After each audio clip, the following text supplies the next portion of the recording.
কাঁদতে লাগিল,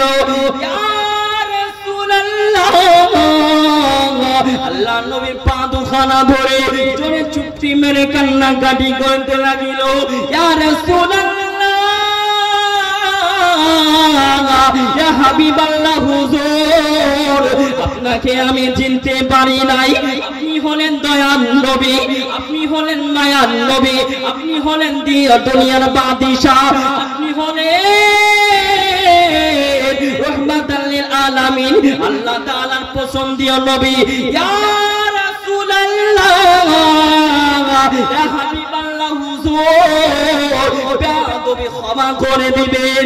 আল্লাহ বলেছি, ইয়া রাসূলুল্লাহ, ইয়া হাবিবাল্লাহ, হুজুর আমার ঈমানের কালেমা পড়ে মুসলমান করে নে।